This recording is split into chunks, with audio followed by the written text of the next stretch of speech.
President made eminently clear a few weeks ago. And that, not too long ago, he asked for all churches to reopen. Is he happy with the progress or no? He's happy with the progress. I've seen, in fact, that very week, a church that I visited reopened, a church down the road from me. So I think he gave a lot of courage to the faith community to reopen, to do so safely. And look, here we are, I think 4 weeks later, and we haven't been hearing about, rampant outbreaks in places of worship. The First Amendment's a beautiful thing. People have a right to go to church or mosque or synagogue. Yes. Yes, hi, Kelly, thanks. Still on COVID, the President seems pretty unconcerned so far about November and the COVID situation, whether people are going to be afraid to go to polls or whether there's going to be a lot of delays because of the COVID. He recently said it's a long way off, I think meaning that the pandemic would have died down by then, essentially. But given that it hasn't actually gone away, people are obviously still dying every day and there are some spikes, and it's not that far away, 5 months. Are any measures being taken at all to guarantee that this election is going to go smoothly and everyone who wants to vote can vote?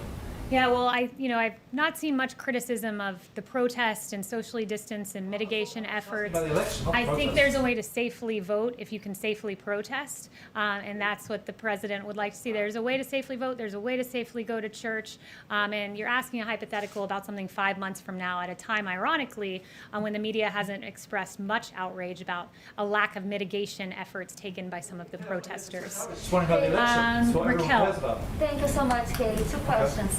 First, is the president concerned the protests could lead to another outbreak of coronavirus? And a second question, President Trump said that he does not believe the death toll in coronavirus cases figures from some countries. Does he trust the figure from Brazil? Is the White House concerned that the Brazilian government is hiding information about COVID-19? So I haven't spoken to him about the Brazil numbers, but I have heard him on several cases, probably at least 5, mention that he'd seen what's going on in Brazil, and he was hurt to see how many people have been affected by COVID down there. So he has mentioned Brazil specifically. I believe he even sent some ventilators to Brazil because we had such an overflow of ventilators here because America really, under the leadership of President Trump, snapped into action and shored up what was supposed to be a ventilator shortage and delivered, this administration delivered. So I would just note that he's mentioned great concern for the people of Brazil.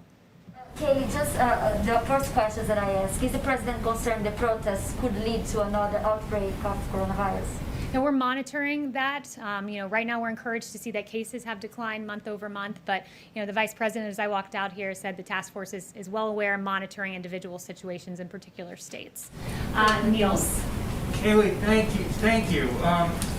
Going back to where you started with the statement about renaming the military bases, if Congress were to